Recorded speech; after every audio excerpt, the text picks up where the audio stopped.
Managing a city is quite a challenge, which is the subject of today's show, Cities of the Future, an important subject as so many of us now live in urban areas.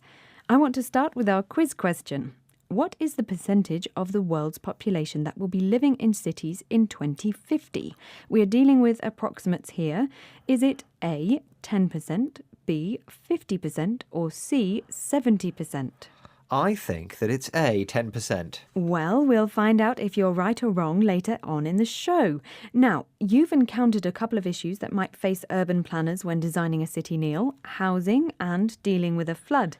Can you think of any others? Yes, having decent cycle lanes, good transport networks are very important. Yes, indeed. And if people could get around easily on foot or by bike or by public transport, roads would be less congested or overcrowded and less polluted. That sounds rather utopian to me, though. A utopia is an imaginary place where everything is perfect.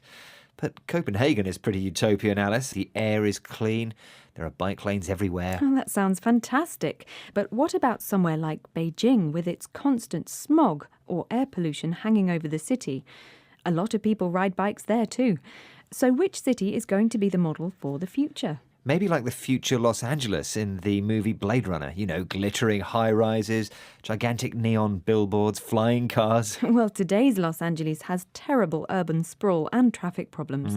Urban sprawl is the way a city spreads into undeveloped land around it, often without planning permission.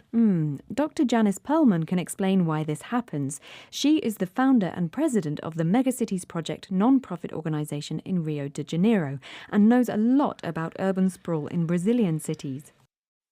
People are coming massively into the cities which have no housing that's affordable to them. So they can't rent and they can't buy, and they end up building their own communities and houses on unoccupied land.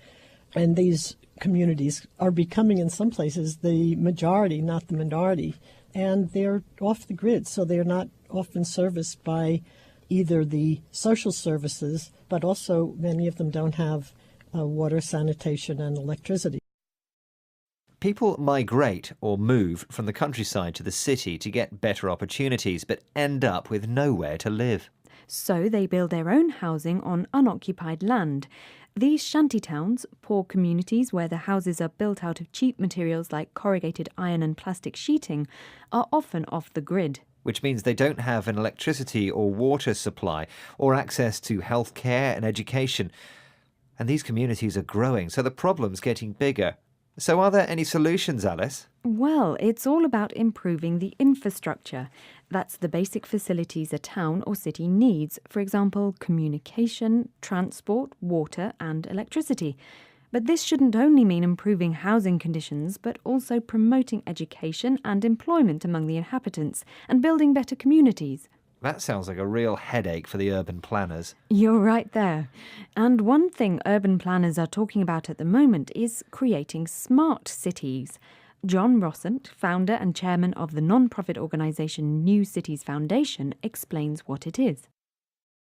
I think, generally it's accepted that cloud computing, ubiquitous internet, robust 5G networks, etc., will transform our cities, whether they're in the global south or the developed world. And, technology is really a game changer, I think, in urbanization. John Rossant there. What's ubiquitous, Alice? It means available everywhere. So, the idea behind smart cities is to use technology to collect large amounts of data about how a city is performing. And that will be a game changer, significantly affecting the way our cities function. Hope for the future, Alice? Fingers crossed. Now, I think it's time for the answer to today's quiz question, Neil. I asked, what is the percentage of the world's population that will be living in cities in 2050? And remember I said we're dealing with approximates here. Is it A, 10%, B, 50%, or C, 70%? And I said A, 10%. Yes, and you underestimated there, Neil. The right answer is actually C, 70%. This, according to a report by the United Nations.